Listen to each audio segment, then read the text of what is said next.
அதிகாரம் 13. இஸ்ரேல் அரசன் யோவகாசு. யூதா அரசன் அகசியாவின் மகன் யோவாசு ஆட்சியேற்ற 23ஆம் ஆண்டில் ஏகோவின் மகன் யோவகாசு சமாரியாவில் இருந்து கொண்டு இஸ்ரேல் நாட்டை 17 ஆண்டுகள் ஆட்சி செய்தான். அவன் ஆண்டவரின் பார்வையில் தீயன செய்து வந்தான். இஸ்ரேலை பாவத்திற்கு உள்ளாக்கிய நெபாட்டின் மகன் யெரொபெயாமின் பாவ வழியிலேயே அவனும் நடந்து வந்தான்.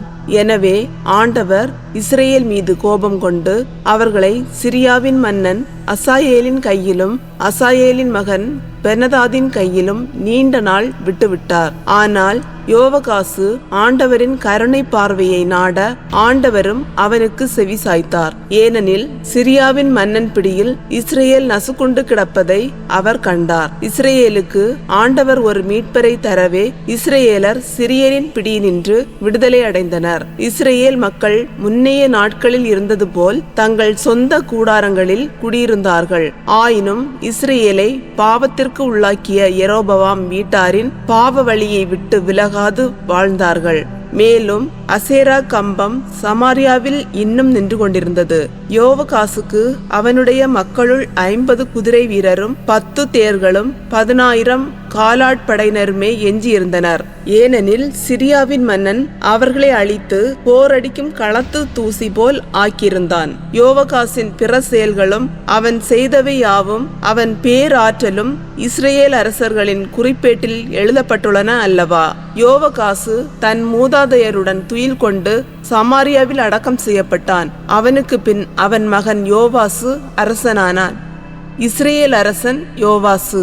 யூதாவின் அரசன் யோவாசு ஆட்சியேற்ற 37ஆம் ஆண்டில் யோவகாசின் மகன் யோவாசு இஸ்ரேல் நாட்டில் அரசனாகி சமாரியாவில் இருந்து கொண்டு 16 ஆண்டுகள் ஆட்சி செய்தான்.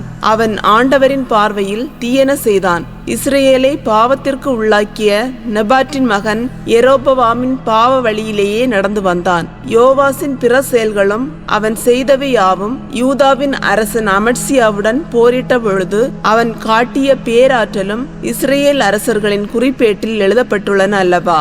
யோவாசு தன் மூதாதையரோடு துயில் கொண்டபின் யெரொபெயாம் அரியணை ஏறினான். யோவாசு சமாரியாவில் இஸ்ரேலின் அரசர்களோடு அடக்கம் செய்யப்பட்டான்.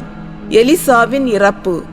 எலிசா நோயினால் வாதைப்பட்டு சாக கிடந்த பொழுது இஸ்ரேலின் அரசன் யோவாசு அவரிடம் சென்று, என் தந்தையே, என் தந்தையே, இஸ்ரேலின் தேரே, அந்த தேரின் பாகனே என்று அவருக்கு முன்பாக கதறி அழுதான்.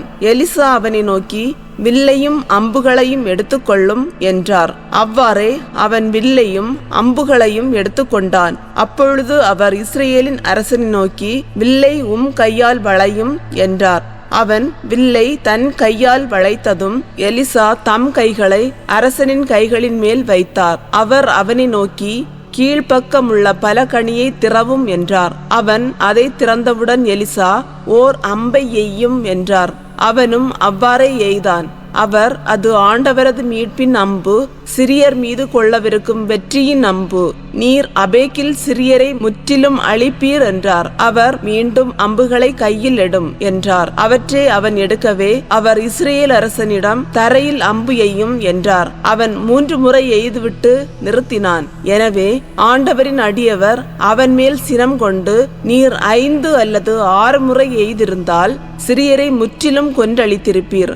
ஆனால் இப்பொழுது அவர்களை 3 முறை மட்டுமே முறியடிப்பீர் என்றார்.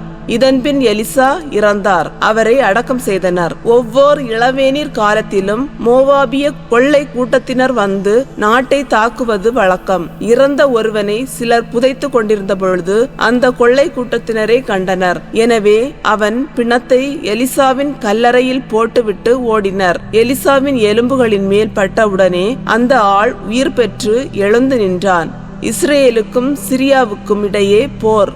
யோவகாசின் வாழ்நாள் முழுவதும் சிரியாவின் மன்னன் அசாயேல் இஸ்ரேலை துன்புறுத்தி வந்தான்.